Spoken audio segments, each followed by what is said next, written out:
WhatsApp people, क्या हाल चाल? હું મિસ્ટર ઝોરા બ્લોગ્સ. સો આપણે farming and travel related blog આવશે. સેટરડે આપણે એક મસ્ત જગ્યાએ એક લોકેશન જોઈ છે ઇન્સ્ટાગ્રામ પર, તો આપણે સેટરડે એ જગ્યા પર જવાનું છે. તો એ લોકેશન પણ વેઇટ કરજો. સમથિંગ એ સન્ડેના તો સેટરડે નાઇટમાં જે અપલોડ કરી દેશે, સમથિંગ 8 વાગ્યાની આજુબાજુ. ઓકે, તો આજે જરાક ફાર્મિંગ વાળું વ્યૂ છે એન્ડ જે એજ્યુકેશન પર્પસ એન્ડ જો કોઈ પાર્ટ્સ તમારા ટ્રેક્ટર કે ઇક્વિપમેન્ટના જે બગડેલા પાર્ટ્સ હોય તો તમને સારા ભાવ મળે એવી જગ્યાએ જવાના છે. ઓકે, આપણું જરા 600 સબસ્ક્રાઈબરનું ફેમિલી પણ કમ્પ્લીટ થઈ ગયું છે, તેના માટે આભાર. હવે એક મહિનાની અંદર આપણે 1000 સબસ્ક્રાઈબરનું ટાર્ગેટ છે, તો આપણે જલ્દીથી કમ્પ્લીટ થાય એવી પ્રોસેસ કરો હવે, ને જરાક વધુથી વધુ વિડીયો શેર કરો આપણા ફાર્મર મિત્ર જોડે એન્ડ વોટ્સએપ પર સ્ટેટસમાં પણ મૂકી શકો છો. ઓકે, એન્ડ આપણા વિડીયો ફેમિલી જોઈ એ ટાઈપના જ આપણા છે, તો તમે પોતાના ફેમિલી ફ્રેન્ડ સર્કલમાં બી શેર કરી શકો છો એન્ડ મને સપોર્ટ કરી શકો છો. ઓકે, તો જ આ ડિવાઇસ ચેન્જ થશે, તો જ મજા આવશે આપણા નવા બ્લોગમાં. ઓકે, તો ચાલો હવે આપણે રેડી થઈ ગયેલા છે. 5 ની પણ 10 મિનિટની અંદર આપણે નીકળવાના છે. ઓકે, તો ડાયરેક્ટ આપણે બાઇકવાળા મોડમાં હવે નીકળીએ. તો ચાલો, આપણે રેડી છે. માતાજી આવતા છે.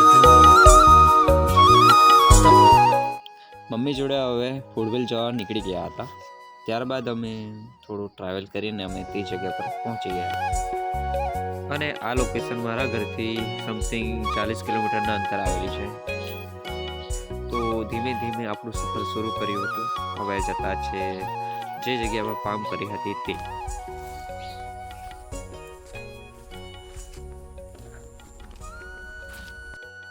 અને આમના ભાઈએ સફેદ મૂસળીની ફાર્મિંગ કરી હતી. આ ભાઈ અમને બતાવતો છે કે કેવી રીતના ખેતી કરી હતી તે.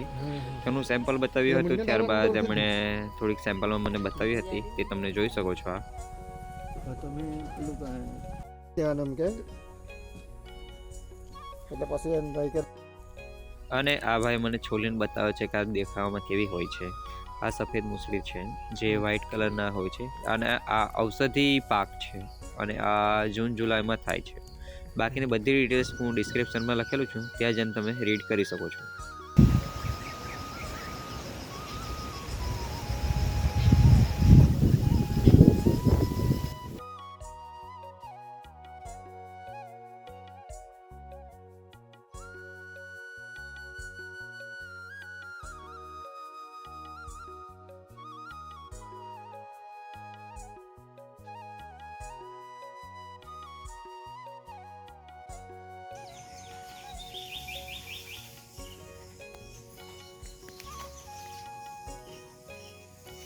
વિડીયોમાં અહીંયા સુધી આવ્યા હોય તો વિડીયોને લાઇક કરી દેજો અને ચેનલને સબસ્ક્રાઈબ કરી દેજો. આપણે 1Kનું ટાર્ગેટ છે આ મંથની અંદર, તે આપણે પૂરું કરવું છે. ઓકે, તો જરાક સબસ્ક્રાઈબ કરી દેજો એન્ડ કોમેન્ટમાં કહી દેજો કે નેક્સ્ટ તમે કઈ વસ્તુ જોવા માંગો છો, તો હું એને રિસર્ચ કરીને તમને બતાવીશ.